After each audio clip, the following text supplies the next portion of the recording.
एक बार गिलहरी और कौवा एक बाग में घूम रहे होते हैं। तभी कौवे को बहुत जोरों की भूख लगती है। तो कौवा कहता है, ये बाग कितना सुंदर है, यहाँ पर कितने स्वादिष्ट और मीठे मीठे आम लगे हुए हैं और यहाँ पे कोई हमें देख भी नहीं रहा है।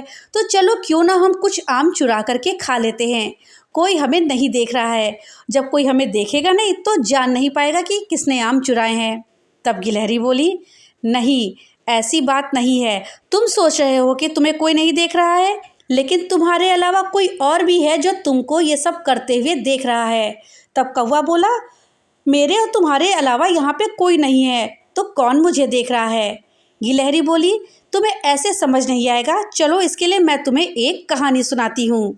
इस कहानी को ध्यान से सुनना। एक जंगल में एक साधु महात्मा रहा करते थे। उनकी ख्याति दूर दूर तक कई राज्यों में फैली हुई थी। लोग उनके ज्ञान और समझदारी की वजह से उनसे प्रभावित होकर बहुत दूर दूर से उन्हें खोजते हुए इस जंगल में आ जाया करते थे। एक दिन दो युवक इन महात्मा की खोज में इस जंगल में आ पहुँचे, जहाँ एक बड़े ही सुंदर रमणीय स्थल पर महात्मा अपना गुरुकुल बनाकर रह रहे थे।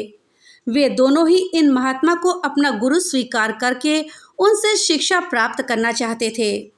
महात्मा कई युवकों को शिक्षा दे चुके थे, लेकिन वे किसी भी युवक को शिक्षा देने से पहले उसकी कसौटी किया करते थे। इन दोनों युवकों को महात्मा ने देखा तो वे उन्हें अच्छे घर से लगे और उनकी परीक्षा लेने के लिए महात्मा ने तय किया। महात्मा ने दोनों युवकों से कहा कि मैं तुम्हें अपना शिष्य जरूर बना लूँगा, लेकिन उससे पहले तुम्हें मेरी एक शर्त पूरी करनी पड़ेगी। युवकों ने महात्मा से कहा कि आप जो भी कहेंगे हम उसे करेंगे। महात्मा ने गुरुकुल के कमरे में रखे दो कबूतरों की मूर्तियां लाकर दोनों युवकों को एक एक थमाते हुए कहा, इन कबूतरों की मूर्तियों को तुम जीवित कबूतर ही मानो और तुम्हें यह करना है कि जब तुम्हें कोई देख ना रहा हो तब तुम्हें इन कबूतरों की गर्दन मरोड़ देनी है। जब तुम ऐसा करने में सफल हो जाओ तो मेरे पास चले आना। दोनों युवकों ने अपने अपने कबूतरों को ध्यान से देखा। दोनों ही कबूतर बहुत सुंदर थे और उन पर बहुत अच्छे से रंग की आकृतियां बनी हुई थी। दोनों के मन में ख्याल आया कि इतनी आसान और सरल परीक्षा से गुरुजी हमें क्या सिखाना चाहते हैं। दोनों ने अपने अपने कबूतर लिए और अलग अलग दिशा में जंगल में चले गए। एक युवक जंगल में थोड़ी दूर गया, जहां एक सुनसान मैदान उसे दिखा।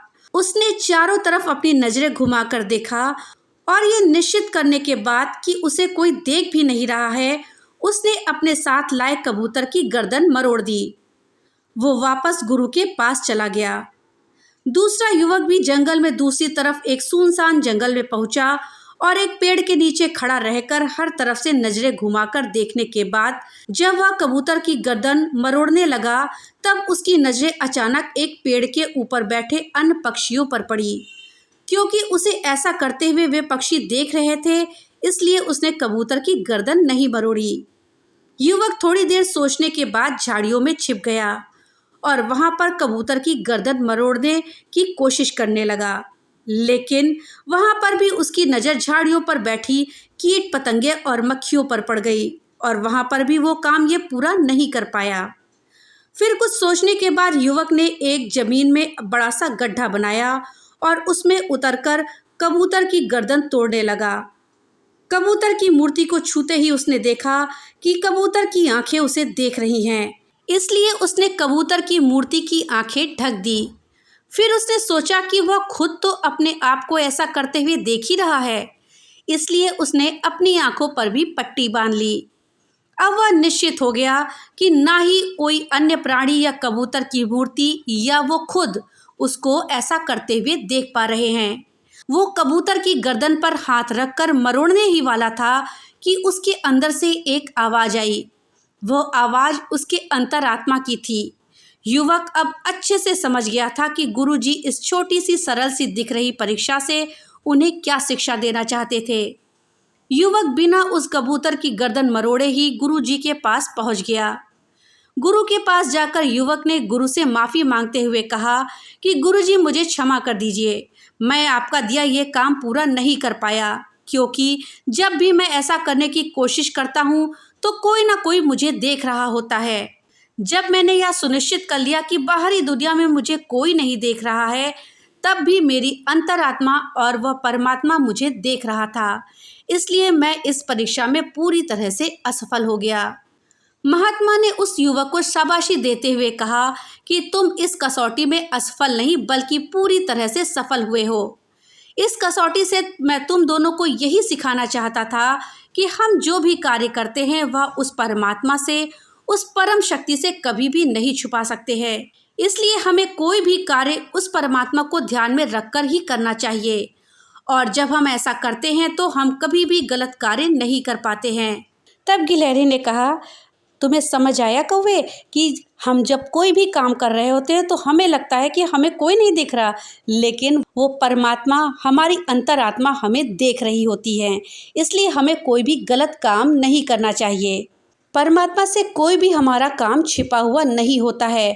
चाहे सारी दुनिया ना जान पाए कि हम कुछ कर रहे हैं, लेकिन परमात्मा हमारे सभी कामों के बारे में जानता है। दोस्तों, कहानी अगर अच्छी लगी हो तो वीडियो को लाइक और ज़्यादा से ज़्यादा शेयर करिएगा। और हाँ, अगर चैनल पे नए आए हैं तो चैनल को सब्सक्राइब करना मत भूलिएगा और अपने विचार हमें कमेंट बॉक्स में लिख करके ज़रूर बताइएगा। तो मिलते हैं अगली एक नई कहानी के साथ। तब तक के लिए बाय बाय।